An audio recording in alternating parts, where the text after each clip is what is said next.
सा जागृत रूप जो आज भी उफनती अलकनंदा नदी के बिल्कुल बीचों बीच स्थापित है, और यही देवभूमि उत्तराखंड के चारों धामों की रक्षा करती है। आखिर माता काली यहाँ की रक्षक देवी कैसे बनी, इसके पीछे की कहानी जानकर आपके रोंगटे खड़े हो जाएंगे। ये रहस्यमयी कहानी द्वापर युग की है।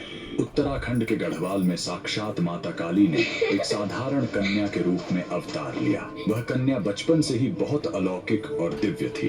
कुछ समय बाद जब उनके माता पिता का निधन हो गया तो उस छोटी सी बहन ने एक माँ की तरह अपने सातों भाइयों का पूरा ख्याल रखा। लेकिन फिर समय का कुछ ऐसा खौफनाक चक्र घूमा कि बिना किसी कारण उनके 5 भाइयों की अकाल मृत्यु हो गई। बचे हुए 2 भाइयों ने अंधविश्वास में आकर अपनी ही बहन के भाग्य और नक्षत्रों को इसका दोषी मान लिया। क्रोध और अज्ञानता में अंधे होकर उन भाइयों ने अपनी ही उस मासूम बहन के प्राण हर लिए। जिस बहन की उन्हें रक्षा करनी थी उसे ही उन्होंने छल से अलकनंदा नदी की तेज धार और लहरों के हवाले कर दिया। लेकिन वह कोई साधारण कन्या नहीं थी। चमत्कार देखिए, माता का ऊपरी हिस्सा मस्तक नदी की तेज लहरों में डूबने के बजाय पानी के ऊपर तैरता हुआ मीलों दूर तक बहने लगा। बहते बहते वह दिव्य स्वरूप श्रीनगर के पास धारी गांव में नदी के बिल्कुल बीचों बीच मौजूद एक विशाल चट्टान के पास आकर रुक गया। वहीं उनके शरीर का निचला हिस्सा बहकर रुद्रप्रयाग के काली मठ पहुंचा, जहां आज भी महाकाली के रूप में पूजा होती है।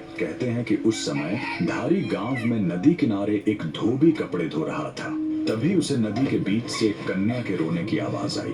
उसने उफनती नदी के बीचों बीच एक मस्तक को तैरते हुए देखा। वह उसे बचाने के लिए आगे बढ़ा, लेकिन पानी का बहाव इतना तेज था कि उसकी हिम्मत टूट गई। तभी एक अद्भुत चमत्कार हुआ। तेज लहरों के ऊपर चलने के लिए पानी की चमत्कारी सीढ़ियां बन गईं और एक दिव्य आकाशवाणी गूंजी।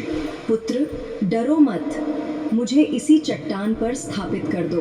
कांपते कदमों से धोबी ने उन सीढ़ियों पर चलकर जैसे ही उस मस्तक को उठाया और उस विशाल चट्टान पर रखा, वह मस्तक तुरंत एक पाषाण पत्थर की दिव्य मूर्ति में बदल गया। उसी दिन के बाद से वह दिव्य कन्या पूरे विश्व में माताधारी देवी के रूप में पूजी जाने लगी। कहा जाता है कि स्वर्गारोहण के लिए प्रस्थान करते समय स्वयं पांडवों ने भी यहीं रुककर माता के दर्शन किए थे। तब से माता केदारनाथ, बद्रीनाथ और चारों धामों की रक्षक देवी के रूप में देवभूमि की ढाल बनकर बैठी हैं। अगर आपको भी माता की शक्ति पर विश्वास है तो कमेंट में जय माता धारी देवी जरूर लिखें।